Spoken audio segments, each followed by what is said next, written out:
Study IQ IAS, आपका selection हमारा mission. Study IQ IAS Hindi में एक बार फिर से आप सबका बहुत बहुत स्वागत है। कंप्लीट पॉलिटी की जो सीरीज मैं अभी तक लाइव ले रहा था, अब किन्हीं कारणों से इन्हें प्रीमियर यानी वीडियो सेक्शन में ही आप देख पाएंगे। कुछ चीजें हैं जिनमें बदलाव हो रहा है, उस वजह से ये प्रीमियर सेक्शन में आपको दिख रही है। तो इसके आगे की जो सीरीज है, जब तक हमें लाइव सेक्शन में प्रॉपर एक्सेस नहीं मिलता, आप प्रीमियर सेक्शन में यानी कि इस वीडियो सेक्शन में ही देखेंगे। तो चलिए, लेक्चर 16 आज हम बात करेंगे धर्म की स्वतंत्रता के बारे में, यानी कि आज हम बात करेंगे अनुच्छेद 25, 26, 27 और 28 के बारे में। इस संपूर्ण क्लास में मैं हर उस एंगल, हर उस केस, हर उस विषय पे बात करूंगा जो दरअसल आपको जानना जरूरी है। और कई बार क्या होता है कि स्टूडेंट्स जो होते हैं, जब इस प्रकार की चीज़ों को पढ़ते हैं तो कुछ ज़रूरी केस ऐसे होते हैं जिनका मेंशन किया जाना बहुत ज़रूरी है। तो मैं कोशिश करूंगा कि हर उस केस को यहाँ पे मेंशन करूं, ठीक है। इसके पहले आगे बढ़ो, बस बताता चलूं, ये PDF अगर आपको प्राप्त करना है तो आप मेरे टेलीग्राम यानी कि टारगेट UPSC बाई विकास सिंह से इस PDF को आप प्राप्त कर सकते हैं। यहाँ से आप इस PDF को प्राप्त कर सकते हैं। बाकी आप इट्स विकास लाइव मेरा इंस्टाग्राम है, यहाँ पे भी जुड़ सकते हैं। बातें, मुलाकातें, डिस्कशन यहाँ पे भी होता रहेगा।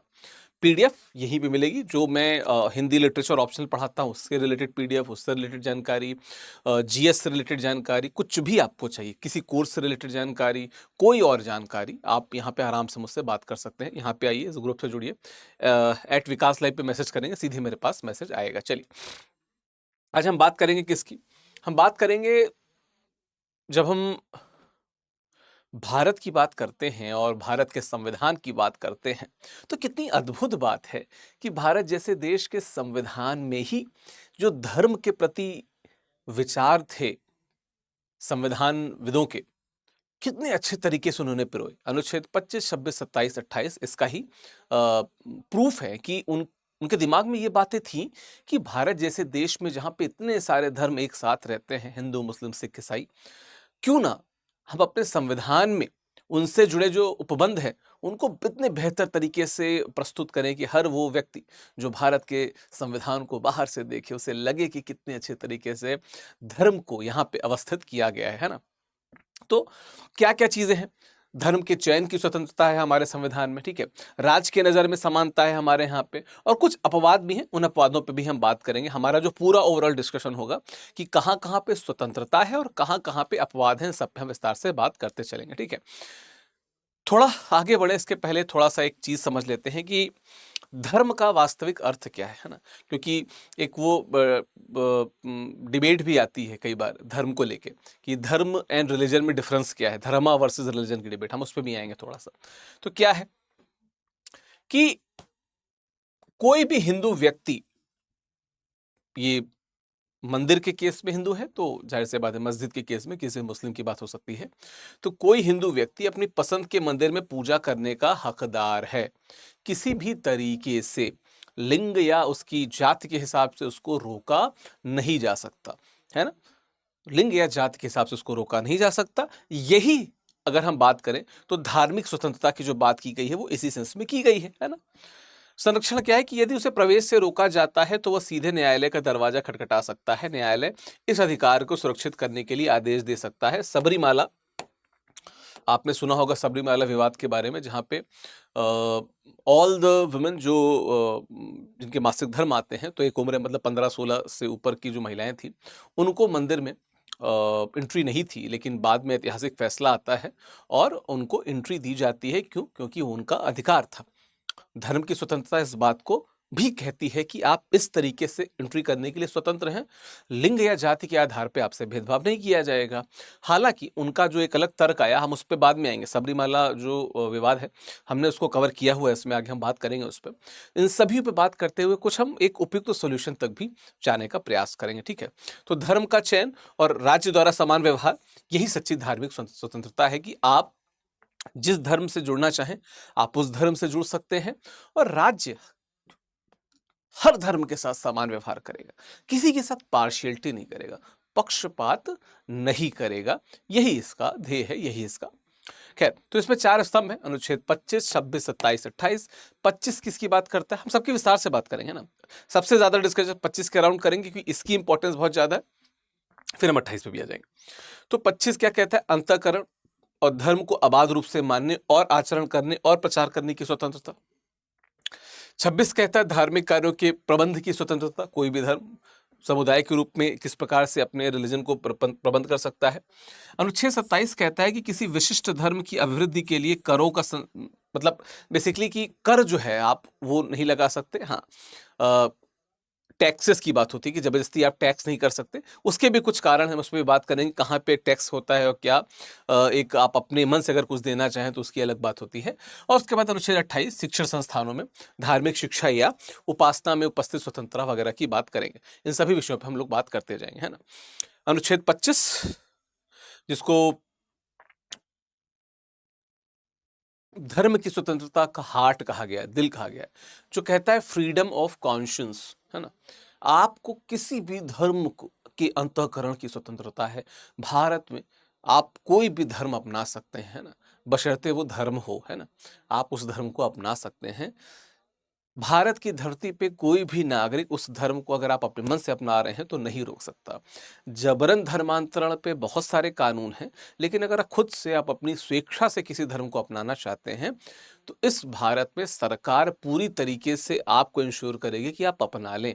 क्योंकि अगर कोई आपको रोकता है तो अनुच्छेद 32 के तहत आप सीधे सुप्रीम कोर्ट जा सकते हैं, है ना। अनुच्छेद 226 के तहत भी हाई कोर्ट जा सकते हैं। पहला कहता है अंतःकरण, कि भगवान के साथ अपने तरीके से संबंध बनाने की आंतरिक स्वतंत्रता। आप किस प्रकार से, किस भगवान से, किस गॉड से, किस अल्लाह से जुड़ना चाहते हैं आप जुड़ सकते हैं। दूसरा इसका भाग है अबाध रूप से मानना, मतलब अपने विश्वास और आस्था को खुले तौर पे घोषित करना। मतलब अगर आपको कभी ये लगता है कि आप अपनी आस्था बताते हुए, अपनी आस्था घोषित करते हुए कहीं पे भी आपको लगता है कोई रोक रहा है, कोई बाधा बन रहा है, आप जा सकते हैं कहाँ पे, सुप्रीम कोर्ट, क्योंकि इसमें लिखा है अबाध रूप से मानना। इसका जो तीसरा पार्ट है वो कहता है आचरण, धार्मिक अनुष्ठान, पूजा के तरीके, समारोह करना। आप पूजा करना चाहते हैं, आप व्रत करना चाहते हैं, आप कोई आयोजन करना चाहते हैं, आप कर सकते हैं, है ना। अनटिल एंड अनलेस आप किसी प्रकार की रुकावट डाल रहे हैं, बाधा डाल रहे हैं, लॉ एंड ऑर्डर को प्रभावित कर रहे हैं, कोई आपको रोकने वाला नहीं है। कोई रोके नहीं, कोई टोके नहीं, है ना। इस प्रकार की चीजें कुछ नहीं होगी। और इसी का जो चौथा प्रमुख भाग है वो प्रचार, कि अपने धर्म के विचारों को आप फैला सकते हैं, भारत में अन्य लोगों तक इसका प्रसार प्रचार कर सकते हैं, ध्यान रखिएगा, प्रोपोगेट कर सकते हैं, जबरन फोर्स नहीं कर सकते, ध्यान रखिएगा। मैं अगर बताऊं कि हिंदू धर्म में क्या अच्छी बातें हैं, या अगर मैं बताऊं कि इस्लाम धर्म में क्या अच्छी बातें हैं, कोई इस्लाम का व्यक्ति बताना चाहे वो बता सकता है। वो अपने अपने जगहों पे इस्लाम का, हिंदुइज्म का, क्रिश्चियनिटी का प्रचार कर सकता है, उसको कोई रोकेगा नहीं। हाँ, लेकिन किसी दिन कि आइए आपको कुछ अच्छी बातें बताते हैं और बता के कमरे में जाके धर्म परिवर्तन कराने की बात आ गई, तो वो नहीं, वो अलाउड नहीं है ना। तो इस प्रकार से देखेंगे तो बहुत अच्छे तरीके से इसको बनाया गया है, पिरोया गया है, कि हर एक विषय जो धर्म को फॉलो करने से जुड़ा है उसको एड्रेस किया जा सके, है ना, उसको एड्रेस किया जा सके। ठीक है, अब एक डिबेट है ना, कि धर्म वर्सेस रिलीजन, है ना, धर्मा वर्सेस रिलीजन की। तो ये श्री एएस नारायण क्या कहते हैं, दीक्षितुलु, ये केस माना जाता है। नाम थोड़े से टफ टफ कुछ आते रहेंगे इसमें। अब इसमें यह कहा गया कि धर्म यानी कि रिलीजन और धर्मा, इन दोनों में डिफरेंस क्या है। तो उसमें क्लियर कट तरीके से कहा गया कि भगवान के लिए एक घर बनाता है जो रिलीजन की बात करते हैं, और धर्मा क्या है कि हृदय में अमर मंदिर को पहचानने में मदद करता है। बेसिकली इनका कहने का मतलब है कि जब आप दिल से किसी धर्म की फिलॉसफी को मानते हैं वो धर्मा है, और रिलीजन क्या है, जो उसका, आप कह सकते हो कि एक्सटीरियर पार्ट को रिलीजन बोला गया, इंटीरियर पार्ट को धर्मा कहा गया। कोई बहुत इंपॉर्टेंट नहीं है, लेकिन मैंने इसलिए इसकी बात की कि कुछ दिनों पहले ऑनरेबल सुप्रीम कोर्ट ने इस पे एक मेंशन किया हुआ था। जब वो धर्मा की बात कर रहे थे, the case was related to जो यूसीसी का, के जो गुजरात में यूसीसी का बिल आया था उसके खिलाफ आपत्ति गई थी, वहां पे ऑनरेबल सुप्रीम कोर्ट ने मेंशन किया था। दैट इज वाई मैंने उसको यहाँ पे ऐड किया। ठीक है, अगला क्या है, खुले तौर पे मानना, प्रोफेस करना। अब जैसे संविधान सिख धर्म के आचरण के रूप में कृपाण धारण करने की मान्यता देता है। आपको पता है कि जब हम सिख धर्म की बात करते हैं तो हमें पता है कि वहां पे है क्या, केश, कड़ा, कंघा, ठीक है, केश, कड़ा, कंघा, कक्षा, कक्षा नहीं, कच्छा और कृपाण। ठीक है, तो जो भारत का संविधान है, सॉरी, जो सिख धर्म है उसमें केश, कड़ा, कंघा, कच्छा, कृपाण की बात होती है। ठीक है, एक मिनट रुकिएगा। ठीक है, केश, कड़ा, कंघा, कच्छा, कृपाण की बात होती है। तो हम जब सिखिज्म को हम बाहर से भी देखते हैं तो इन 5 संकेतों की बात होती है, उसमें से एक कृपाण है। तो जो इस वाले केस में इस बात पे माना गया कि केश यानी कि जो बाल, और बाल को ढकने के लिए जो पग होती है वो, कड़ा हाथ में, उसमें छोटा सा सिंबॉलिक जो उनका कंघा होता है, ठीक है, और कच्छा तो आपको पता ही है जो नीचे पहनते हैं, और कृपाण जो वहां पे रखे रहते हैं। हाँ, ये जरूर है कि इस कारण या इसके उपयोग से अगर किसी मतलब इसका वो मिस यूज कर रहे हैं, लॉ एंड ऑर्डर को प्रभावित कर रहे हैं, तो रोका जा सकता है ना। इसके अलावा केस है विजय इमैनुअल, तो उसको मैंने जब अनुच्छेद 19 बता रहा था तो विजय इमैनुअल की बात भी की। राष्ट्रगान के दौरान सम्मान पूर्वक खड़े रहना, लेकिन गाना नहीं। इसमें हुआ था कि जेहोवा कम्युनिटी के लोग थे जहाँ पे उनके यहाँ उस समय गाना अलाउड था नहीं, ये बच्चे नहीं गा रहे थे। स्कूल ने कंप्लेन की, इनको देशद्रोही जैसे बहुत सारे तमगे दिए गए, ये लोग सुप्रीम कोर्ट गए। ऑनरेबल सुप्रीम कोर्ट ने कहा कि अनुच्छेद 19 के तहत वाक और अभिव्यक्ति की स्वतंत्रता है, वैसे ही मौन रहने की भी स्वतंत्रता है। आपको जबरन कोई बुलवा नहीं सकता अगर आप नहीं बोलना चाहते हैं। और ये कहीं ना कहीं, क्योंकि यहाँ पे 2 चीजों की रिस्पेक्ट की गई, आपकी स्वतंत्रता की, दूसरा आपके धर्म की। जो आपके धर्म में जो बेसिक बातें अगर वो कह रही हैं कि नहीं करना है, तो आप नहीं फॉलो कीजिए उसको, ठीक है। चलिए आ जाते हैं, अब आ जाता है पॉइंट, धर्म का आचरण विश्वास को कैसे कार्य में बदलने की बात। हम सभी विषयों पे बात करेंगे, बहुत बेसिक से मैंने हर टर्म को तोड़ तोड़ के डिफाइन करने का प्रयास किया है। आपसे बस ये रिक्वेस्ट है कि आप बाकी जो टेलीग्राम ग्रुप्स हैं उन पे भी शेयर कीजिए, अपने दोस्तों को भी शेयर कीजिए, बिकॉज इस जो पूरी स्लाइड पीछे बनी है इसमें बहुत ज्यादा मेहनत की गई है इसको बनाने में इटसेल्फ, एक एक लाइन को कहाँ से तोड़ के कहाँ से जोड़ना है, क्योंकि मैंने किसी किताब को फॉलो नहीं किया हुआ। इसमें सभी किताबें हैं, मोस्टली सुप्रीम कोर्ट के जजमेंट्स हैं, और बहुत सी जो जिसे कहते हैं कि थ्योरेटिकल चीजें होती हैं उनको मैंने एक जो और फिलोसफिकल जो एंगल होते हैं उसमें से मैंने डालने का प्रयास किया है। क्या है प्रोटेक्शन टू एक्शंस, सुरक्षा केवल धार्मिक विश्वास तक सीमित नहीं है, बल्कि उस धर्म के नाम पर किए गए, ठीक है, जो कार्य हैं उन तक भी फैली हुई है। अगर आप अनुष्ठान करा रहे हैं तो भी आपको सुरक्षा है। समारोह, पूजा के तरीके, हर तरह से स्वतंत्रता है, आपको सुरक्षा मिलेगी। उसके बाद क्या है कि अगर आपके पहनावा और पहचान जो है, जो डिजाइन है, जो तरीके हैं, अगर ये आपके जैसे अभी हमने पग की बात की ना, पगड़ी की बात की, तो वो सब उसी में सुरक्षित है, आपको कोई रोकेगा नहीं, कोई टोकेगा नहीं। State of Bombay versus Narasu Appa Mali का केस है। न्यायालय ने क्या स्पष्ट किया कि अनुच्छेद 25 पूर्ण नहीं है, यदि कोई धार्मिक कृत्य लोक व्यवस्था का उल्लंघन करता है तो उसे सुरक्षा नहीं मिलेगी। अब मैं धर्म के से रिलेटेड किसी सिंबल को लेके जैसे मानता हूं, जैसे हमारे भारत में जैसे सिख कम्युनिटी की बात करते हैं, बहुत ही शांति प्रिय, बड़े ही खुशमिजाज और बहुत ही निस्वार्थ सेवा करने वाली कम्युनिटी है, धर्म है। बेसिकली अगर वो कभी मान लीजिए कोई व्यक्ति कृपाण का गलत इस्तेमाल कर रहा है, तो वो ये कहे कि हम धर्म के हिसाब से इस्तेमाल कर रहे हैं तो अलाउड नहीं होगा। आप लॉ एंड ऑर्डर को ब्रेक कर रहे हैं, यू कैन नॉट। या जैसे मान लीजिए कोई प्रोसेशन निकल रहा है, अब जैसे जैसे हम जगन्नाथ मंदिर वाले की बात करते हैं तो पहले से सारे सबको मैसेज रहता है कि ये बड़ा निकलेगा, उस समय आप अन्य रास्तों को देखिए, है ना। वो पहले से वो वर्षों से चला आ रहा है तो चल रहा है। लेकिन अब आपने क्या कहा कि आप मान लीजिए कि कृष्ण जन्माष्टमी का कोई आप कोई प्रोसेशन निकाल रहे हैं वहां पे। अब वहां पे क्या हो गया कि आप रास्ते को जाम कर रहे हैं, या आप लोग पूरे रास्ते में चीज़ों को तोड़ते जा रहे हैं, या आप मान लीजिए कि कोई इस्लाम में ही जो कई बार तजिया वजिया निकलता है, अगर वहां पे आप अपने धर्म के हिसाब से चीज़ों को लॉ एंड ऑर्डर के हिसाब से मैनेज करके चल रहे हैं, इट इज़ गुड। लेकिन अगर आप कहीं लॉ एंड ऑर्डर को तोड़ रहे हैं, बिल्डिंग को या तमाम चीज़ों को तोड़ने का प्रयास कर रहे हैं, तो ये धर्म है, ये अलाउ नहीं है, ये बाकायदा इस केस में कहा गया है ना। चलिए आगे आ जाते हैं। अब क्या है कि एक चीज होता है धर्म का प्रचार, एक होता है जबरन धर्मांतरण। एक कि किसी कोई आया, हमने उसको कह दिया कि कोई भी यम वैदिका मंत्र थे पुराणा इंद्रम एवं मातृश्या ने माहू वेदांते नो निर्वचनीयम एकम, ये सब सारी चीजें मैंने सुना दी, गीता के श्लोक सुना दिए कि अब देखो धर्म में अच्छी बातें हैं, ये एक चीज होती है। दूसरा क्या हुआ कि फिर उसका गला पकड़ा, हाथ बांधा कि अब तुमको बदल देंगे। खैर, तो प्रचार की बात देखा जाए तो क्या है, अपने धर्म के विचारों का प्रसार करना। गीता के जो श्लोक हैं, रामायण में जो चीजें कही गई है ना, कि राम काज कीन्हे बिना मोहि कहा विश्राम, जो जस करें सो तस फल चाखा, है ना, कि क्या कहते हैं, हर प्रकार की चीजें, कर्म प्रधान विश्व रुचि राखा। सेमिनार और कार्यशालाएं आयोजित कर सकते हैं आप, है ना, जिसको आना हो आए, जबरदस्ती नहीं कि सबको जाना ही जाना है, इस प्रकार का नहीं करना है। और लोगों की स्वतंत्र इच्छा पर निर्भर है, अगर वो जाना चाहते हैं, जुड़ना चाहते हैं, बात करना चाहते हैं तो कर सकते हैं, कोई रोकेगा नहीं। लेकिन आप धोखे से, आपने बताया कि डिस्कशन होगा गीता के इम्पोर्टेंस पे, और अंदर जाके धर्म परिवर्तन हो रहा है। आपने कहा कि डिस्कशन होगा कुरान के इम्पोर्टेंस पे, और अंदर जाके धर्म परिवर्तन हो रहा है जबरन, नहीं पॉसिबल है, सही नहीं है। किसी को अपने धर्म में परिवर्तित करने के लिए आप मजबूर नहीं कर सकते। उसका मन होगा तो जिस धर्म को अपनाना चाहेगा अपना सकता है, आप नहीं कर सकते किसी भी तरीके से, साम दाम दंड भेद किसी भी तरीके से आप मजबूर नहीं कर सकते, है ना। अगला क्या है, सार्वजनिक व्यवस्था को भंग करना। अगर आप किसी भी तरीके से सार्वजनिक व्यवस्था को भंग कर रहे हैं अपने धर्म के प्रचार के रूप में, या धर्मांतरण कर रहे हैं, और उससे, भाई धर्मांतरण कर रहे हैं तो वैसे ही खराब है, जबरदस्ती करा रहे हैं, लेकिन उससे अगर लोक व्यवस्था बदल रही है तो पुलिस वहां पे सही समय पे इलाज भी कर सकती है। इसका ध्यान आपको रखना होगा, ठीक है। चलिए अब आते हैं बड़ा इंपॉर्टेंट पॉइंट, अनिवार्य धार्मिक प्रथा, इसेंशियल जो रिलीजियस क्या कहते हैं प्रैक्टिसेस हैं। क्योंकि इसेंशियल प्रैक्टिसेस क्या होती हैं, जैसे मान लीजिए कि जैसे मैं हिंदू धर्म को मानता हूं, है ना।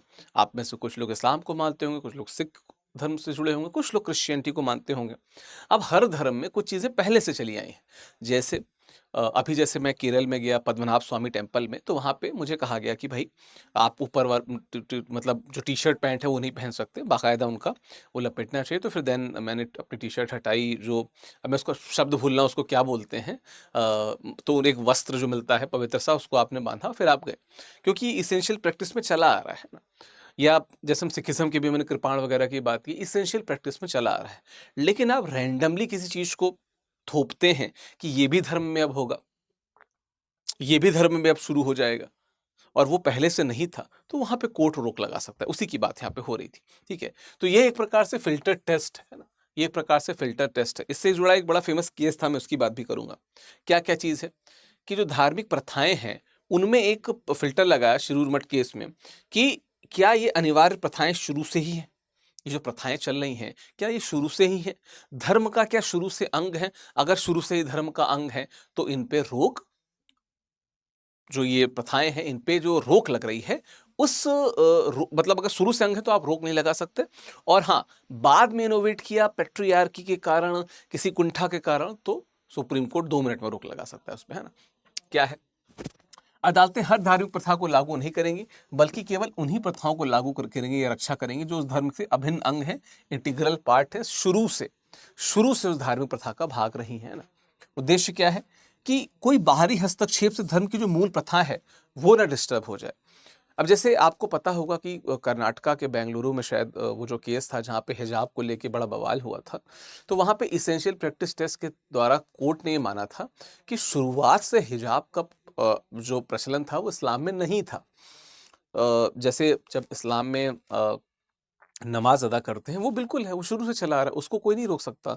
लेकिन अगर हिजाब का नहीं है, ये as per the honourable court में बता रहा हूँ, तो आप नहीं कर सकते, वो इसेंशियल प्रैक्टिस नहीं है। तो अगर स्कूल रोक लगा रहा है तो स्कूल रोक नहीं लगा सकता, लेकिन अगर पग को रोक रहा है जो इसेंशियल प्रैक्टिस में रहा है, तो वहाँ पे स्कूल नहीं कर सकता, है ना। तो उन्होंने कहा कि बचाता है और सामाजिक बुराइयों को दूर करने में न्यायपालिका की मदद करता है ना।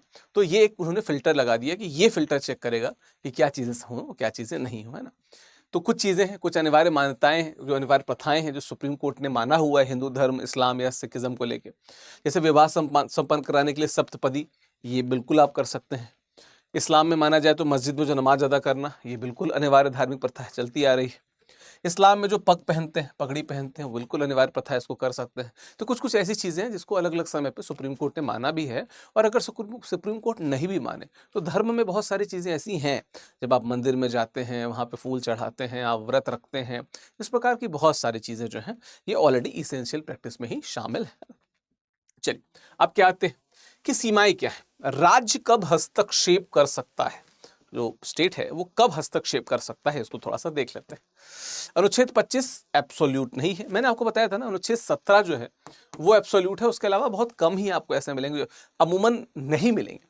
तो अनुच्छेद 25 भी एब्सोल्यूट नहीं है। धर्म की रक्षा करना, आपकी धर्म की स्वतंत्रता की रक्षा करना स्टेट का दायित्व है, लेकिन फिर आपका भी कुछ दायित्व है, आपके समूह का भी कुछ दायित्व है। आप और आपका समूह, या आप और आपका धार्मिक समूह स्टेट को कोऑपरेट नहीं कर रहा है, क्योंकि अल्टीमेटली स्टेट अगर फंक्शन नहीं करेगा तो फिर तो लोकतंत्र का कोई मतलब नहीं। तो स्टेट को कोऑपरेशन अगर कहीं पे चाहिए और वो नहीं मिल रहा है तो स्टेट कैन टेक एक्शन, है ना। अगर आप या कोई प्रथा समाज की शांति या कानून व्यवस्था को खतरे में डाल रही है, मैंने अभी बताया कि आप कोई एक समूह को लेके आगे बढ़ रहे हैं, वो समूह तोड़-फोड़ कर रहा है ना? ज़बरदस्ती का हल्ला या न्यूसेंस क्रिएट हो रहा है, तो रोका जा सकता है उसको। अगला क्या है? यदि प्रथा से जीवन या स्वास्थ्य को खतरा है ना? जैसे मान लीजिए कि अब जैसे इसमें एक पॉइंट दिया भी है यहाँ पे, मैं दिखाता हूँ आपको। जैसे कई बार भुखमरी से मृत्यु हो जाती है, तो उसी का सेंस यहाँ पे दिया हुआ है। जैसे मान लीजिए कि कोई एक गांव है जहाँ पे सूखा पड़ा है ना? ऑलरेडी वहाँ पे न्यूट्रिशन का स्तर बहुत कम है। ऐसे में कोई कहे कि नहीं व्रत करना ही करना है, रोज़ा रखना ही रखना है, तो यहाँ पे फ़ोर्स नहीं कर सकता कोई आपको। और देखो आपका निजी धर्म तो निजी विषय है, आप अपने स्तर पे फ़ॉलो करो। लेकिन थोपने पे अगर ऐसा लगता है कि किसी की जान जोखिम में आ रही है, तो आप नहीं करेंगे ऐसा। और अगला क्या है कि यदि कोई प्रथा अनैतिक है, जैसे देवदासी प्रथा थी, जैसे सती प्रथा थी। सती प्रथा तो हमारे धर्म में ही आगे बढ़ती आई, लेकिन एक समय के बाद सती प्रथा को अनैतिक माना गया। वर्षों से इसके खिलाफ आवाजें उठी। राजा राममोहन रॉय को हम लोग इसलिए जानते हैं, विलियम बेंटिक को जानते हैं। 1933 के चार्टर एक्ट के बाद हमें पता चला कि दौरान पता हमें चला कि जो फिर सती प्रथा है उस पर बैन लगा। तो कहीं ना कहीं इस प्रकार की कुछ ऐसी प्रथाएं हैं जो धर्म के जो लिहाफ होते हैं उससे बाहर निकलती हैं और नैतिक नहीं रह जाती हैं। ऐसे में ये चीजें मान नहीं है ना। चलिए कुछ और चीजें क्या है, व्यवहारिक कुछ प्रतिबंधों पे आ जाते हैं ना। क्या है, अब जैसे मान लीजिए कि आप किसी धार्मिक मांग के लिए, किसी धार्मिक प्रथा के लिए, किसी धार्मिक पूजा के लिए आप लगातार आपने रोड ब्लॉक कर दी है, तो इज इट ओके? नहीं। लोक व्यवस्था को खतरा है, पुलिस द्वारा रेगुलेट किया जा सकता है, आपके इस टेंट को, तंबू को हटाया जा सकता है ना। अगला क्या है, जानबूझकर दुर्भावनापूर्ण अगर लेख छाप रहे हैं, एंड दैट टू, ये चूंकि रिलीजन के केस में बात करें, तो धर्म के केस में अगर जानबूझ के आप इस प्रकार का लेख छाप रहे हैं जो किसी धर्म की भावना को आहत कर रहा है, तो यू कैन नॉट, आप नहीं कर सकते, है ना। अगला क्या है, अगर इससे शांति क्योंकि आप दुर्भावना वाला लेख छापेंगे और बड़े स्तर तक लोगों को पहुंचेगा, तो वो जिनके अगेंस्ट होगा उनमें नाराजगी होगी, बी बाय डिफॉल्ट वो आपके वर्ग के लोगों के खिलाफ नाराज होंगे, उन लोगों के खिलाफ भी जो दरअसल जिनका इसमें कोई रोल ही नहीं है ना। और ऐसे में क्या है, हमने बताया जो पहले जिसको हम आईपीसी की धारा 295 ए कहते थे, अब बीएनएस की धारा 299 है के तहत सजा है और अभिव्यक्ति की स्वतंत्रता यहाँ पे आपकी कर्टेल हो जाएगी अगर आप कुछ भी उल्टा सीधा लिख रहे हैं। अनुच्छेद 19 में भी हमने इसकी बात की थी कि वाक एवं अभिव्यक्ति में कुछ भी छापने कहने की आज़ादी है, लेकिन छापना भी क्या हो जहाँ पे आप लॉ एंड ऑर्डर को डिस्टर्ब नहीं कर रहे हैं ना। मुझे कहना है मैं आराम से कहूँ, लेकिन मेरे कहने से किसी भी धर्म को, किसी व्यक्ति को, किसी संस्थान के जो चरित्र है उस पर अगर आक्षेप निकल लग रहा है, तो उनके संवैधानिक अधिकार का भी हनन हो रहा है, उनके जो संवैधानिक जरूरत है उसका हनन हो रहा है, आप नहीं कर सकते। इसकी बात यहाँ पे की गई थी, है ना। चलिए, नैतिकता और लोक व्यवस्था का परीक्षण क्या है, बहुत अच्छा था। आनंद मार्ग का केस है ना, आनंद मार्ग केस क्या था भाई, देखो उसमें एक व्यक्ति था, वो क्या करता था, आप देखेंगे कि वो सार्वजनिक स्थान पे कई सारे हथियार लेके, जो मानव खोपड़ी है, मुंडी इसे कहते हैं ना, उसके साथ तांडव नृत्य करता था। कहता था कि ये प्रथा है यहाँ पे। आप सबको पता है, हम सब मैं तो हिंदी साहित्य पढ़ाता हूँ और साहित्य पढ़ाते समय संस्कृति के बड़े डीप में भी जाता हूँ। अपार्ट फ्रॉम दिस, यूपीएससी के पर्सपेक्टिव में हमने कल्चर को भी बहुत ज़्यादा पढ़ा हुआ है। हमारे कल्चर में तांडव नृत्य की बात होती है, हमारे कल्चर में विभिन्न प्रकार के जो शास्त्रीय नृत्य हैं उन सब की बात होती है। पर शायद मैंने अपनी कभी पूरे इस जर्नी में इस प्रकार के किसी नृत्य को कभी किसी किताब में नहीं पढ़ा, चाहे वो पुरानी किताब हो या नई किताब हो। कल्चर पे आधारित किसी भी किताब में मैंने इसको पढ़ा नहीं। अब हुआ क्या कि न्यायालय ने क्या कहा कि प्रतिबंध, इस पे प्रतिबंध लगाया गया है ना, पुलिस ने इस पे प्रतिबंध लगाया धारा 144 के तहत, है ना। न्यायालय ने क्या कहा कि प्रतिबंध पूरी तरह से वैध है। सार्वजनिक स्थान पे ऐसे हथियारों के साथ प्रदर्शन करना समाज की लोक व्यवस्था और नैतिकता, मोरलिटी दोनों के लिए खतरा है।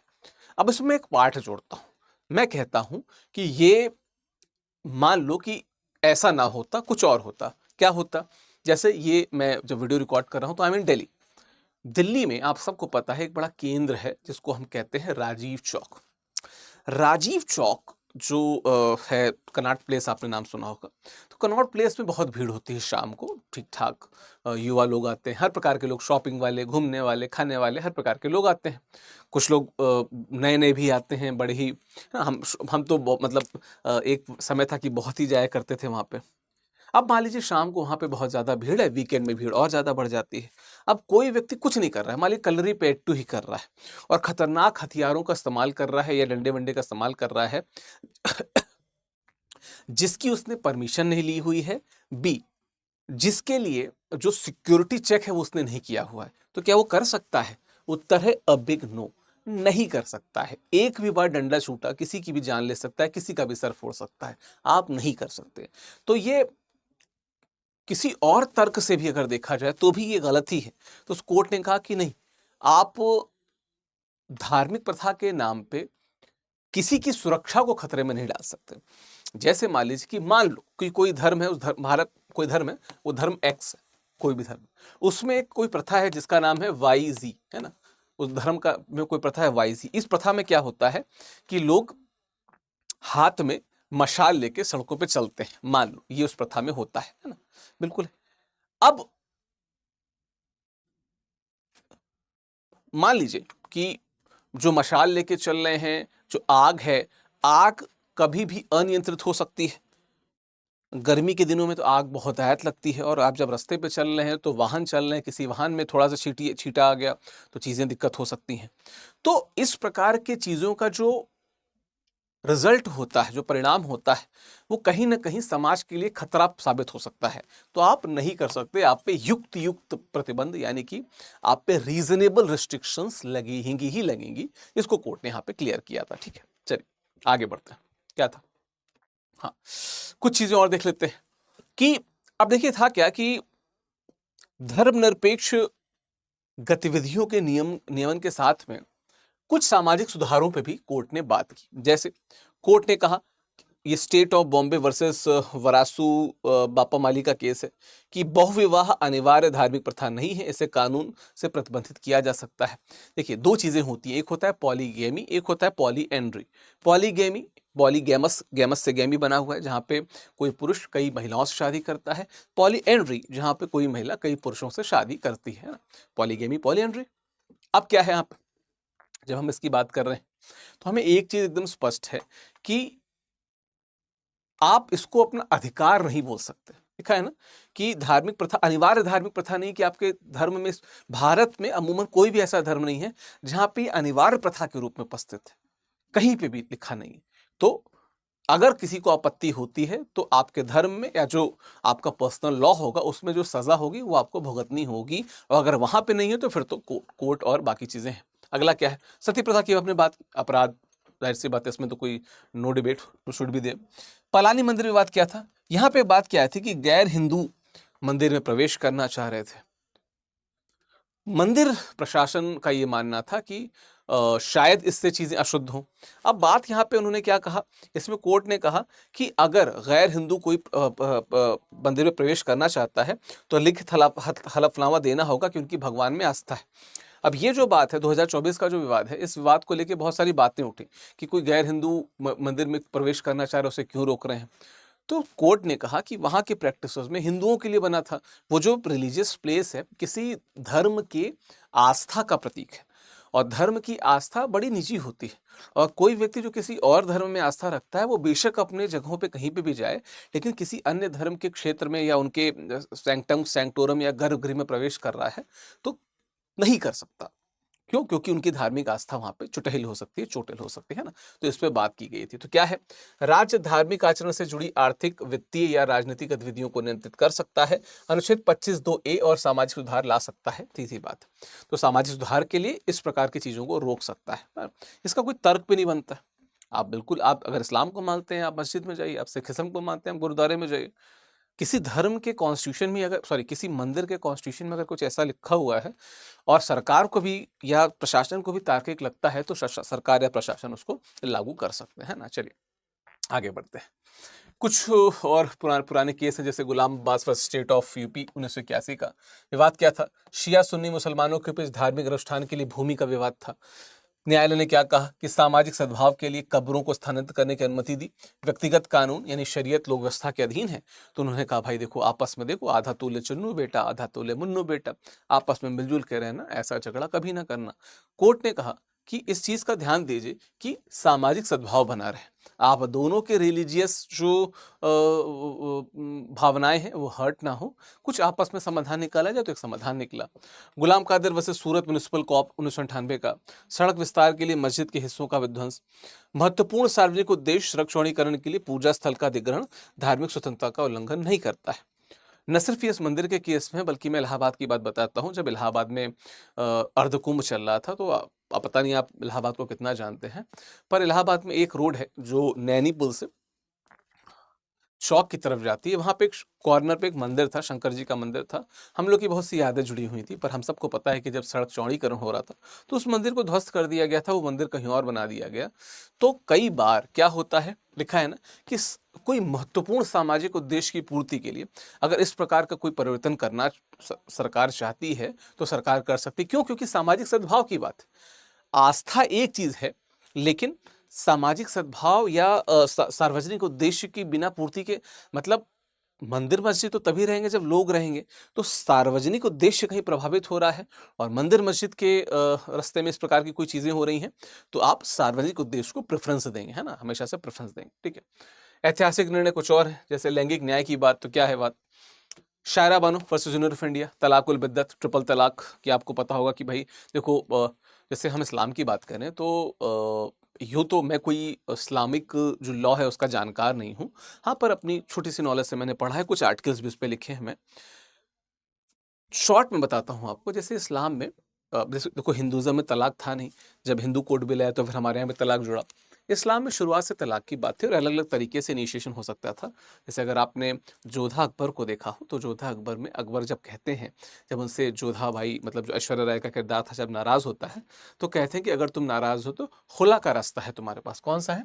खुला, नुक्ते के साथ में खुला, खुला का रास्ता आपके पास में है।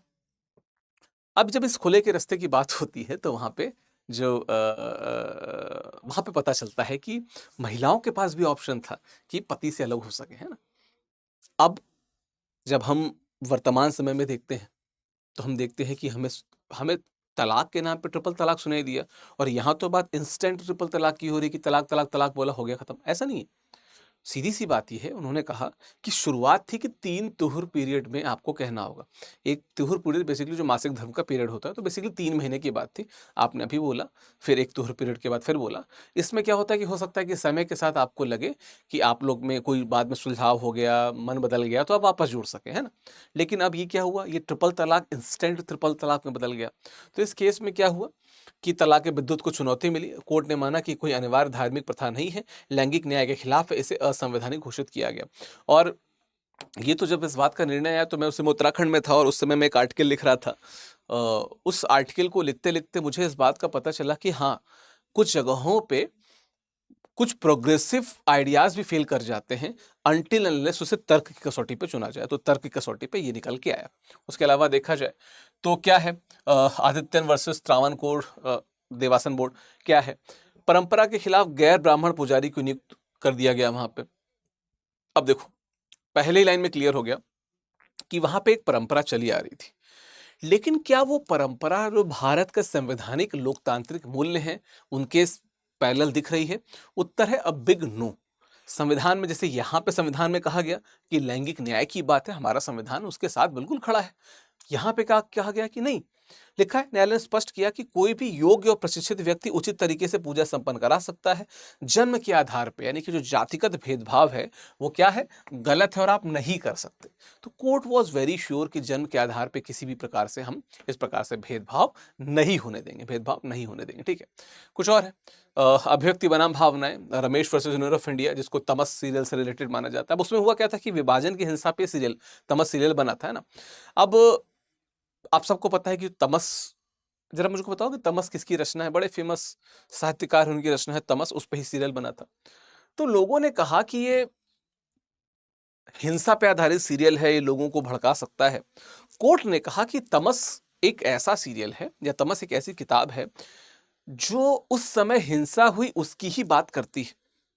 तो अगर उसको प्रदर्शित किया जा रहा है तो यथास्थिति की बात है।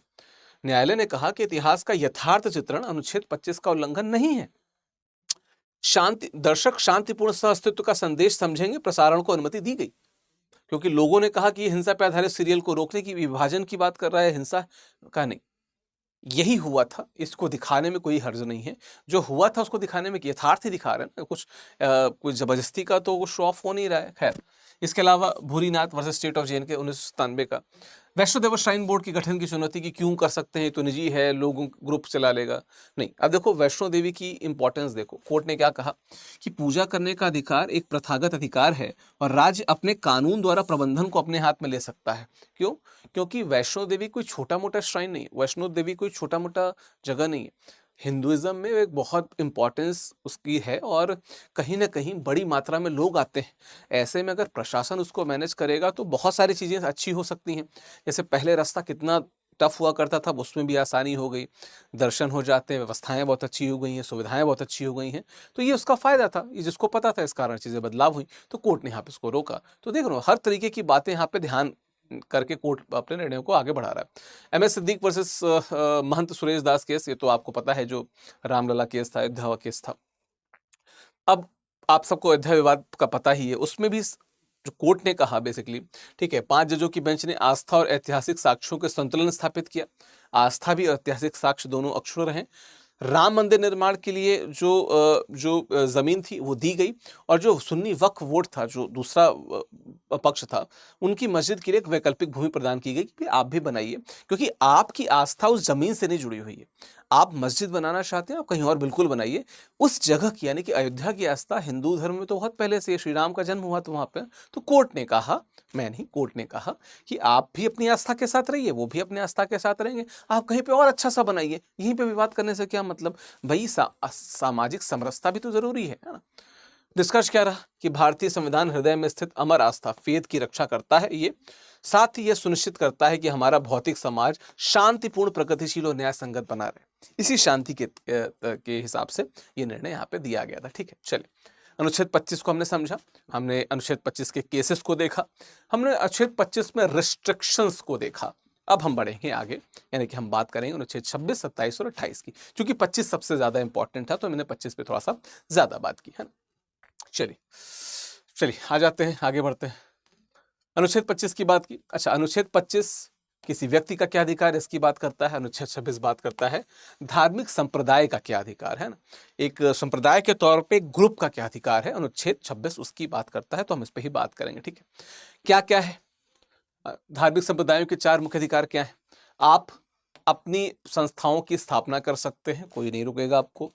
आप अपने मामलों का, यानी कि धार्मिक मामलों का, आप अपने धार्मिक मामलों का प्रबंधन कर सकते हैं, कोई नहीं रोकेगा आपको।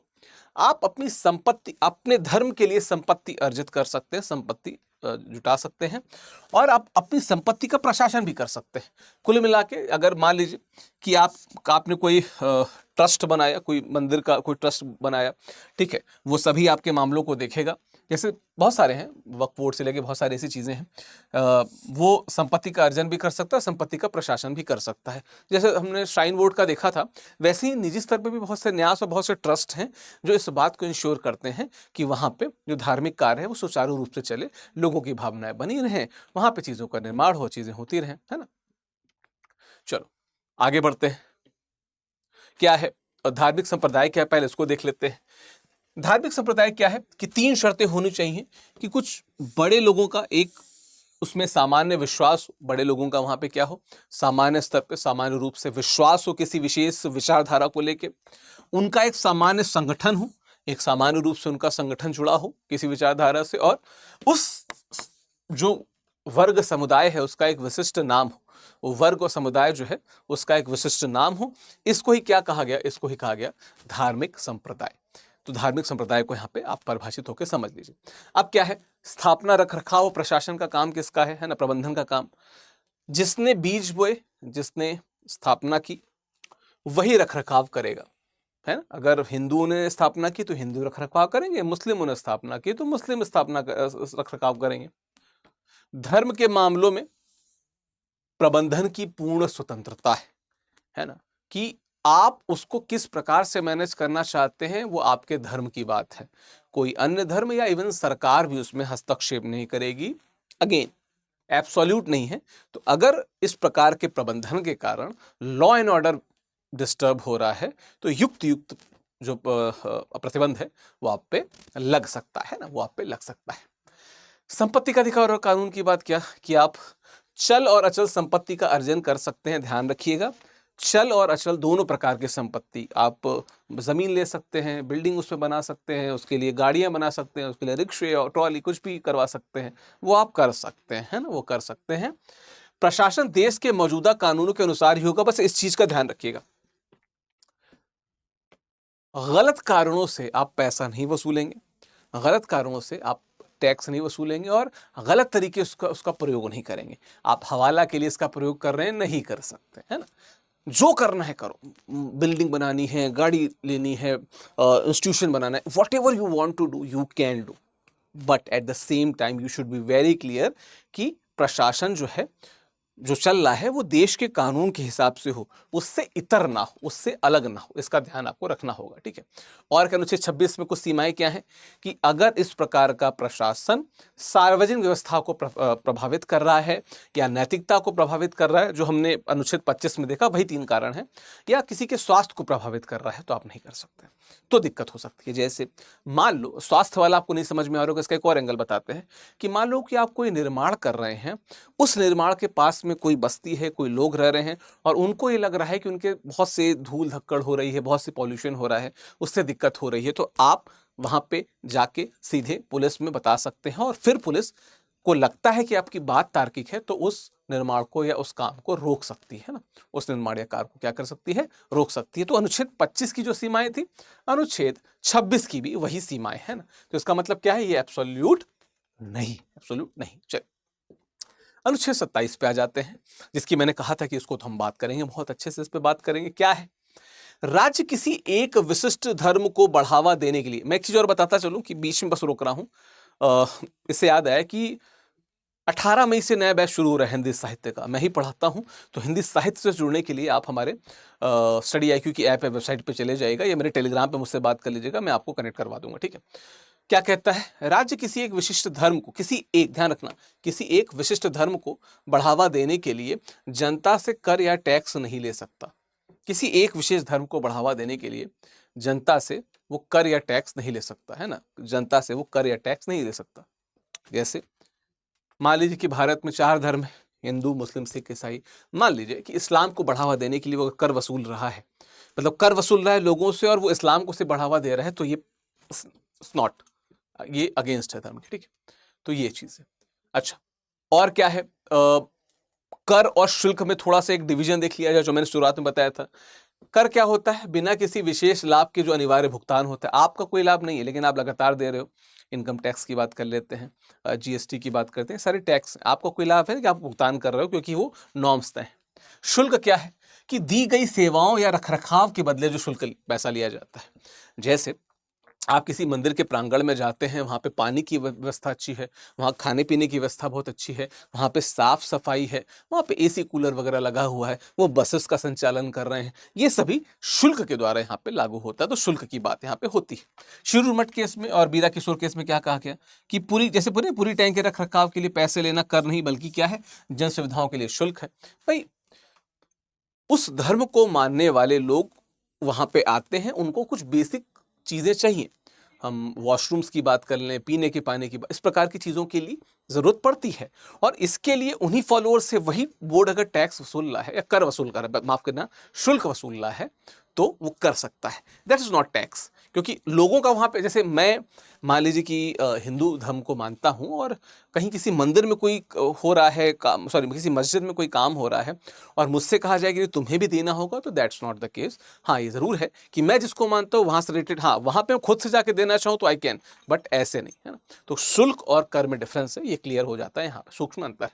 चलिए अब आते हैं अनुच्छेद 28 पे। अनुच्छेद 28 बात किसकी करता है, अनुच्छेद 28 बात करता है शैक्षणिक संस्थानों में जो धार्मिक शिक्षा दी जाती है, बेसिकली उसकी बात करता है, ठीक है, शैक्षणिक संस्थानों में जो धार्मिक शिक्षा दी जाती है उसकी बात करता है।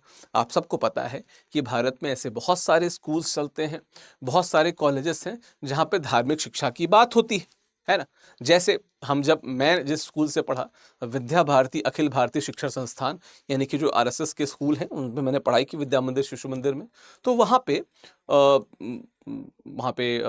भय प्रकट कृपाला दीन दयाला होता था, गीता के श्लोक पढ़ाए जाते थे, कराग्रे वस्ति सरस्वती लक्ष्मी सब चीजें होता था, या कुंदे दुत्सार हार दवला है हंस वाहिनी ज्ञान दायिनी होता था वहां पे, है ना।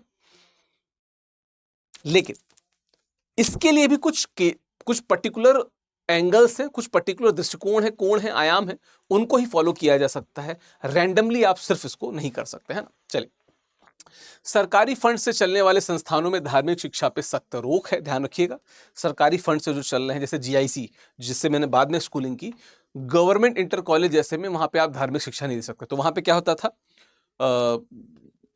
मैं भूल गया, वहां की प्रेयर बड़ी अच्छी थी, दूर असत से रहे बने हम सतपथ के अनुगामी, राग द्वेष से मुक्त रहे हम जड़ चेतन के स्वामी। तो ये जो वहां की प्रेयर थी वो किसी धर्म से रिलेटेड नहीं, वो एक विशेष विचारधारा और एक प्रकार की फिलॉसफी से रिलेटेड थी, है ना। तो क्या है, अमरनाथ राय केस में क्या गया, धर्म के दर्शन या फिलॉसफी का अध्ययन धार्मिक शिक्षा नहीं है, यह जीवन के मूल्यों के लिए वैध है। क्योंकि धर्म, बहुत से धर्म, हम इस्लाम की बात करें, हिंदुइज्म की बात करें, सनातन धर्म की बात करें, सिखिज्म, हर धर्म में कुछ बहुत अच्छी शिक्षाएं दी गई, वो जिंदगी के फिलॉसफी से जुड़ती हैं। उन फिलॉसफीज की बात करते हुए अगर कोई बात कर रहा है, कोई फिलॉसफीज की, दर्शन की फिलॉसफी, उसके डेप्थ में जा रहा है, कर सकता है, कोई वहां पे उसको रोकेगा नहीं, है ना, वो कोई उसको रोकेगा नहीं, है ना। चलिए, अब 4 प्रकार के शैक्षणिक संस्थान हैं, जरा इनके बारे में देख लेते हैं। पहला, जो पूर्णतः सरकारी फंडेड है, यानी कि धार्मिक शिक्षा जहां पे पूर्णतः क्या है, वर्जित है। अगर आप पूरी तरीके से सरकारी, जैसे जीआईसी वगैरह हो गए, आप धार्मिक शिक्षा नहीं चला सकते, है ना। जो गवर्नमेंट कॉलेज हैं, जो प्राइमरी स्कूल हैं, वहां पे आप धार्मिक शिक्षा नहीं चला सकते। दूसरा वो है जिनको राज्य से सहायता मिली हुई है, राज्य जिनको एड करता है ना, मतलब जिनको आंशिक रूप से सरकार पैसा देती है ना, वो सहमति से ही, सरकार की सहमति से, बाकायदा आज्ञा लेने के बाद वहां पे धार्मिक शिक्षा दे सकते हैं। अगला है जो राज्य द्वारा मान्यता प्राप्त है ना, कि affiliated by this and affiliated by this, वो भी राज्य द्वारा बाकायदा सहमति ले, अगर राज्य कह रहा है, स्टेट कह रहा है कि हाँ आप कर सकते हैं, तो कर सकता है, अपने से नहीं कर पाएगा, है ना।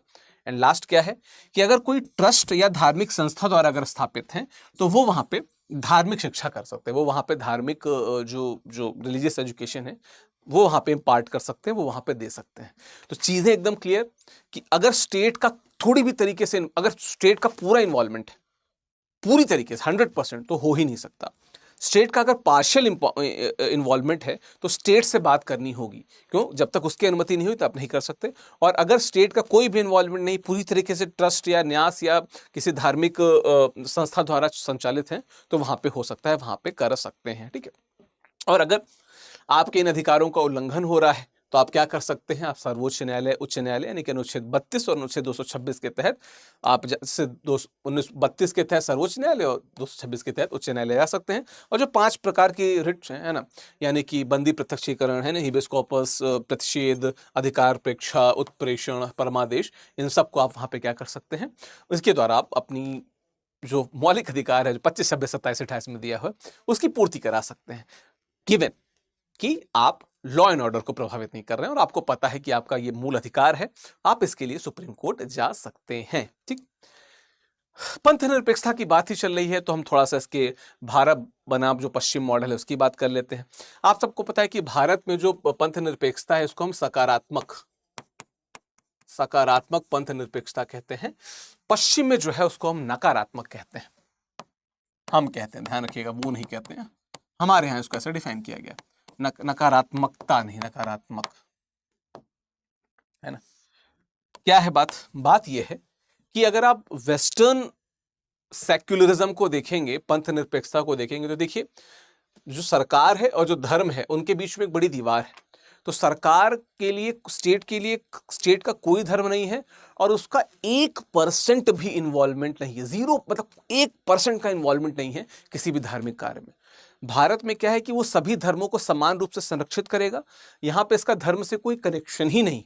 धर्म अपना हिसाब से तुम देखो, हम अपने हिसाब से स्टेट चलाएंगे। ये दोनों में डिफरेंस है। जैसे पढ़ दे रहा हूं यहाँ पे कि राज्य और धर्म के बीच में पूर्णतः और कठोर अलगाव है, कोई रिमोटली डिस्टिंक्टली कोई कनेक्शन नहीं है।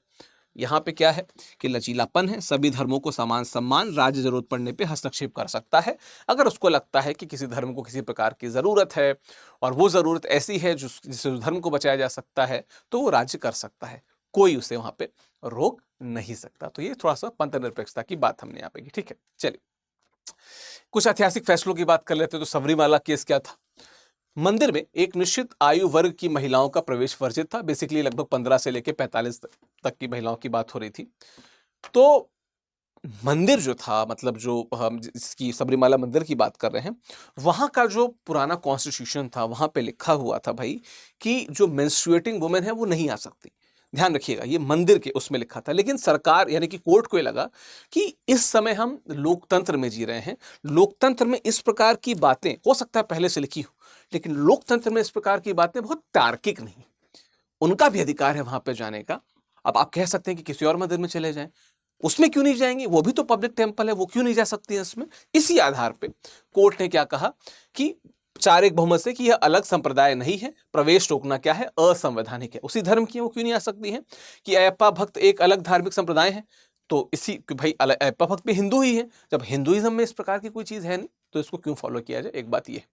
इसके अलावा फैसला, इसको तो मैंने बता ही दिया था, आनंद मार्ग केस की बात कर ली थी। धर्म और जीवन साथी चुनने की आजादी, तो भाई आपको मैं कई बार बता चुका हूं कि सुप्रीम कोर्ट लता सिंह केस की बात कर लीजिए, आप बात कर लीजिए शक्ति वाहिनी केस की, या इवन कुछ दिनों पहले मैंने जो वीडियो कवर किया था, सुप्रीम कोर्ट और हाई कोर्ट्स ने कई बार कहा है कि कोई भी व्यक्ति जो एडल्ट है वो अपने हिसाब से अपने जीवन साथी को चुन सकता है, किसी भी प्रकार का उस पर दबाव नहीं बनाया जाना चाहिए, है ना, किसी प्रकार का दबाव नहीं बनाया जाना चाहिए। आस्था और समाज में संतुलन, कुछ चीजें और हैं, जैसे यदि धर्म के नाम पे दूसरों की शांति भंग करने की अनुमति नहीं मिलेगी किसी को, है ना, कि कान फूड़ू चीजें बच रही हैं ना। अगला क्या है कि जैसे कोई सरकारी कार्यक्रम है, उसके उद्घाटन में नारियल फोड़ना धर्म निरपेक्षता का उल्लंघन नहीं है, सद्भावना का प्रतीक है। अब जैसे आप कहेंगे कि भाई नारियल तो हिंदुइज्म में फोड़ा जाता है, स्टेट तो सबके लिए समान है, स्टेट का कोई रिलीजन नहीं, तो नारियल क्यों फोड़ा जा रहा है? तो जो हम जिस संस्कृति में जी रहे हैं, मैं धर्म से थोड़ा इतर आ रहा हूं, कोर्ट ने यह कहा कि जो भारत की संस्कृति है, भारत की संस्कृति अक्रॉस इंडिया कई जगहों पे इसी प्रकार से नई चीजों की शुरुआत होती है। तो अगर ये है तो ये सांस्कृतिक रूप से सही है, धर्म का इसमें कोई इन्वॉल्वमेंट नहीं है। तो वही इन्होंने बताया क्या कि ये धर्म निरपेक्षता का उल्लंघन नहीं है, सद्भाव का प्रतीक है। ये होता आया है हमारे कल्चर में। जब धर्म एक कोई डिनोमिनेशन है, क्योंकि एक ही धर्म था जिस समय, तो कोई डिनोमिनेशन के तौर पर कोई अलग चीज नहीं थी, वहां पर भी ऐसा हुआ करता था, तो ऐसा चीजें हुई यहाँ पे, है ना। तो निष्कर्ष के रूप में क्या कह सकते हैं भाई, अनेकता में एकता, हिंद की विशेषता। हमें संविधान हमें विश्वास की पूर्णतः स्वतंत्रता देता है, लेकिन अभ्यास की स्वतंत्रता समाज की शांति, नैतिकता और स्वास्थ्य के अधीन है। आप जितना विश्वास करना चाहिए करिए, जितना आप क्या कहते हैं जो धर्म को प्रोपोगेट करना चाहे करें, जिस स्तर पे चाहे करें, लेकिन आपको ध्यान रखना होगा कि लॉ एंड ऑर्डर ना से डिस्टर्ब हो, है ना, नैतिकता, मतलब नैतिकता का पतन ना होता दिखे, या समाज की नैतिकता पे कोई आक्षेप ना लगे, and eight the same time स्वास्थ्य, किसी भी व्यक्ति, किसी भी नागरिक के स्वास्थ्य पे इसका अगर नकारात्मक प्रतिकूल असर पड़ रहा है, तो आप वहां पे आपके युक्त प्रतिबंध है, रीजनेबल रिस्ट्रिक्शंस है, यही बात। तो अनुच्छेद 25, 26, 27, 28 को इस प्रकार से हमने यहाँ पे पढ़ा। ठीक है, चलिए एक चीज बताता चलो, हिंदी साहित्य का नया बैच 18 मई से शुरू हो रहा है, जो मैंने आपको बताया 18 मई से शुरू हो रहा है। इस बैच से जुड़ने के लिए आप हमारे स्टडी IQ की ऐप पे जा सकते हैं, है ना। मेरा कोड जो विकास लाइफ है, इसका प्रयोग करके आप डिस्काउंट प्राप्त कर सकते। देखिए, हिंदी साहित्य के बारे में बता दूं, सबसे छोटा सबसे बढ़िया सिलेबस किसी का है तो हिंदी साहित्य का। हिंदी माध्यम में तो सबसे ज्यादा, मतलब लगभग 70% स्टूडेंट हिंदी लिटरेचर के साथ ही जाते हैं। मेरी जो कक्षा रही आज तक, मेरे कक्षा के बाहर से कोई प्रश्न नहीं आया। बहुत से टॉपर्स के साथ मेरे इंटरव्यू है, मैं कोशिश करूंगा टेलीग्राम पे उसको भी शेयर करूं, आप वहां पे देख सकते हैं। छोटा सा सिलेबस, क्या है, आपको कहानियाँ पढ़नी है यार, जो नॉर्मल बोरिंग दुनिया है उससे अलग जाके बहुत कुछ सीखने समझने को है। तो अगर आप वहाँ पे जुड़ना चाहते हैं तो आप मेरे ऐप में स्टडी IQ की ऐप पे वेबसाइट पे जा सकते हैं। और अगर आप हमारे निर्माण बैच या प्रतिज्ञा बैच से जुड़ना चाहते हैं जो 7 मई से शुरू हो रहा है, तो इंग्लिश, हिंदी और इंग्लिश किसी भी माध्यम में आप जुड़ सकते हैं। आपकी कॉल है। बस एक चीज़ ध्यान रखिएगा, जो मेरा कोड है इससे आपको क्या मिलेगा, आपको मैक्स डिस्काउंट मिलेगा। मैं फिर से बताता चलूं कि स्टडी IQ की ये जो कोर्सेज हैं, बहुत मेहनत के साथ में, बहुत गहन अध्ययन के साथ में, स्टूडेंट के हित में ध्यान में रखते हुए बनाए गए हैं। तो आपकी कोशिश क्या रहनी चाहिए कि इस बात को इंश्योर करें, इस बात का ध्यान रखें कि अगर आप पढ़ना चाहते हैं, प्रिपेयर करना चाहते हैं तो जुड़ जाएं, समय को वेस्ट न करें, है ना। तो आप निर्माण बैच से जुड़ना चाहें, प्रतिज्ञा बैच से जुड़ना चाहें, नीचे लिंक दी होगी, वहां से जा सकते हैं। हमारे ऐप या वेबसाइट पे जाके वहां से भी आप मिल सकते हैं ना। चलिए, ये PDF कहाँ मिलेगा? PDF मिलेगा मेरे टेलीग्राम पे, यानी कि टारगेट UPSC बाय विकास सिंह पे। बाकी इंस्टाग्राम पे जुड़ना चाहें तो भी जुड़ सकते हैं। कमेंट करके बताइएगा कि वीडियो कैसा लगा। ये इसके पहले की जो 15 लेक्चर हैं वो लाइव सेक्शन में पड़े हैं, प्लेलिस्ट में अपडेटेड होंगे, आप वहाँ पे जाके देख सकते हैं। फ्राइडे को एक मैराथन है, वो भी आपको लाइव मिलेगी, आप वहाँ पे देख लीजिएगा। दूसरी बात कि हम जब बात करते हैं करंट अफेयर्स की, तो हर रात 10:30 बजे मेरा करंट अफेयर्स का वीडियो भी आता है, तो प्लीज़ उसको भी ज़रूर देखिएगा। चलिए, मिलते हैं आपसे किसी और दिन, मिलते हैं, मुलाकात होती है, बात होगी। किसी दिन कोर्स में जुड़िए तो मुलाकात, बात होती है। इस क्लास को पढ़ के आपको कैसा लगा, अच्छा लगा, कमेंट बॉक्स में ज़रूर बताइएगा। टेलीग्राम पे जुड़िए, अपने दोस्तों से शेयर कीजिए। ये 16वां लेक्चर है, तो कोशिश मेरी 15वां या 16वां भूल रहा हूँ थोड़ा-सा, वो लिखा होगा इसके थंबनेल में, आप वहाँ पे देख लीजिएगा। बाकी पुराने लेक्चर्स को भी आप मेरी प्लेलिस्ट में जाके देख सकते हैं। चलिए, थैंक यू सो मच, धन्यवाद। स्टडी IQ IAS, आपका सिलेक्शन हमारा मिशन।